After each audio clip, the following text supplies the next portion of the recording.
Hi guys, welcome back to the channel, guys. This is your boy BP right here. Ryan is not here with us this week. He has prior engagements, but it's not going to stop us from doing the show. This is your Wednesday Night Wars, so we'll get right down into it, man. If you guys watched your Wednesday Night Wars this week, I'm going to tell you right now, I think NXT had a slighter edge this week.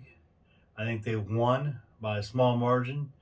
So we'll go right down into it, man. You got you got the semifinal Dusty Cup Classic. You had MSK going against Legado Fantasma, and this is a great match, dude. Of course, I thought for sure Legado was gonna win, but I'm kind of glad he didn't because I'm not a big fan of them.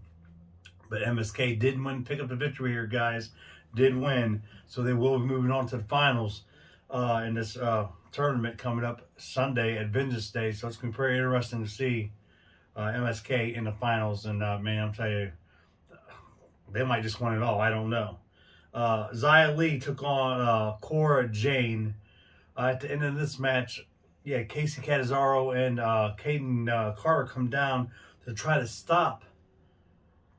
talk sense into Xia Li, and whoever this new being is that Xia Li is sided herself with. I don't know who this woman is or this master is that Xia Li is sided herself with, but they confronted Caden confronted the person, and of course Xia Li wasn't happy, and she took out both of them. She took out both Caden Carter and Casey Catanzaro. So there's that. Semi-final Dusty Classic. You had Candice and Indy going against Ember Moon and Shotzi Blackheart here. I was surprised by this match too. I thought Candice and Indy was going to win, man, but that was not the case. Ember Moon and Shotzi Blackheart did pull off the victory here, did make it, so they will be moving on in the Dusty Cup Classic here, which is very shocking to me. Next up, yeah, Kushida going 1-1 against Austin Theory. Of course, Kushida did win by DQ. Because you had Johnny Gargano come out there, and they both jumped on Kushida, and Austin Theory ends up getting pulled underneath the ring, taken out by none other than the saving Dexter Lumis. So there you go. I love Dexter Lumis. He's a great character, and I just love what I hope they have oncoming great plans for Mr. Lumis coming up in months leading into WrestleMania anyway. I'm not sure if they're going to have a takeover coming up for WrestleMania or not. But I know, of course, Vengeance Day is this Sunday. But usually they have a takeover for WrestleMania. But who knows, man? With this whole pandemic crap, I don't know what the heck's going on there. But we're going to find out. And when we find out, we'll definitely let you guys know. Next up was another semifinal match in Dusty Classic for the guys. You had Timothy Thatcher and teaming up with Tommaso Ciampa to go against GYV. I'm going to tell you right now, this is another match that really surprised me. I thought Ciampa and Thatcher was going to win this match, but that was not the case. Grizzled young veterans pulled through here. What a match it was, too. Because at the beginning of this match, Ciampa and Thatcher came out and jumped on the GYV a little early, and man, they was taking it to them. So I thought for sure they had upper hand, and GYV ends up winning this match. So therefore now we know Vengeance Day in the finals for Dusty Clap for the guys is going to be, for the Dusty Cup for the guys is going to be MSK going against GYV, man. That's going to be a great match, man. I do not know who I'm going to take in that match. I like both teams, so we'll see what happens. I don't even know who Ryan's going to take. I don't know if we're even going to do a prediction show for Vengeance Day. Maybe not this time. But I'm going to tell you right now, it's going to be a great event, I can tell you right now. And that was your NXT, that was for your NXT for Wednesday night. Like I said, there was only maybe 5 segments, but I did forget to mention that Cameron Grimes came out, and he was pretty happy. Of course, he came in driving a new Lamborghini.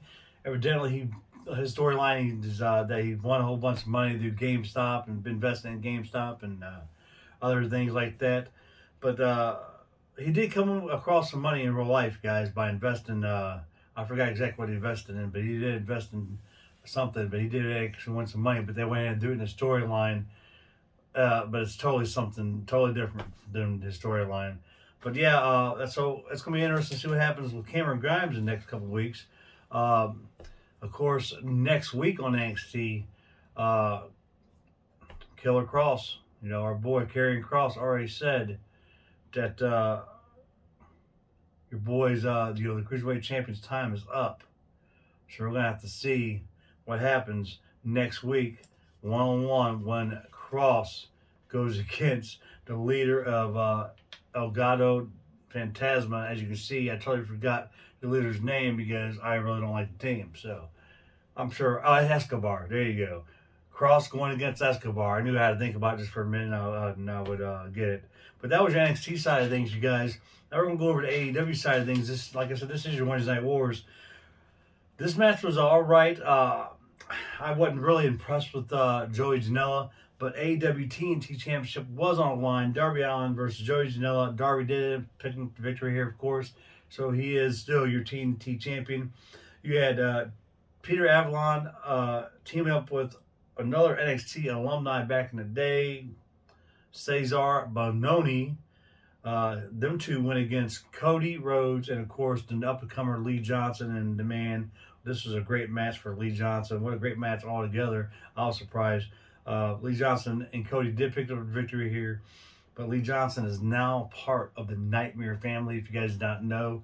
What a great victory for him. This is actually his first win on AEW Dynamite. So congratulations to him. That was pretty good.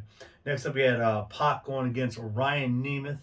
If you guys don't know who the Hollywood hunk Ryan Nemeth is, that would be your boy Dolph Ziggler's brother in real life, Nick Nemeth. Dolph Ziggler, of course. Of course, Pac did end up whooping Ryan Nemeth's butt. But there you go. Pac did pick up the victory.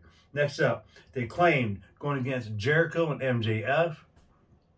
Before this even happened, man, there was a segment backstage to see Sammy Guevara go backstage with the camera crew, told the Inner Circle to please leave because he wanted to have one-on-one conversation with MJF. They had that. MJF did end up getting punched by Sammy Guevara. They had their disputes. After that, Jericho and MJF, they go out and fight the Acclaim. They did end up winning. Sammy comes out after that match, and he told Chris Jericho that if anything happened, remember back in a couple months back, I told you if anything else happens with MJF, I was going to quit. And that's exactly what he did. He quit the Inner Circle. Sammy Guevara is no longer part of the Inner Circle, and that is a surprise. But we already knew, because we talked about this before, I knew Sammy Guevara was going to turn face sooner or later and be no more part of the Inner Circle. So this is going to lead up some good matches for Sammy Guevara. Against maybe Santana Ortiz, maybe against Hager, maybe against Wardlow. Definitely against MJF. Everybody wants to see Jericho go against Sammy. So, we're going to see what happens here. This is going to lead up some great action for Sammy, and a lot more matches will probably be added to this AEW thing for Sammy, and it's going to be good for AEW to have Sammy go face and take on his his former teammates in the Inner Circle. Next up, we had a first round eliminator tournament match. Seeing here for the women, Layla Hirsch going against Thunder Rosa. In the American side of things, Thunder Rosa did pick up the victory, so she does move on in this eliminator tournament. And of course, your main event was your Falls Count Anywhere match for AEW. You had Kenny Omega teaming up to go against Jon Moxley and Lance Archer. This right here was probably the best match of the night. There you go. It was the main event. So, but there was other good matches. I told you about them. But I thought this was a great match. Kenny Omega and Kenta did end up losing the match. Kenta and Omega end up winning the match because the Good Brothers interfered. So the Good Brothers did come out to help Kenta and Omega defeat Jon Moxley and Lance Archer. But interesting to note is Kenta will be going against Jon Moxley for the Japanese U.S. title over there. So that's why, of course, Kenta has made himself known in AEW, just like Impact has. So it's going to be interesting to see next couple months to see how Impact and New Japan Wrestling and even NWA teaming up with AEW here. It's going to be interesting to see what kind of things they can come up with there. But yeah, that was the Wednesday Night Wars, guys. Like I said, if you like us, please like, comment, share, subscribe. Always remember hit this little bell button up here so you can get me and Ryan's videos, all our videos. And like I said, if you have any comments or anything like that, please get a hold of me on Facebook at BP on the corner right there, or get a hold of Ryan Harsh on his Facebook. So there you go. I'll be right back with you guys for your rumor show right after this.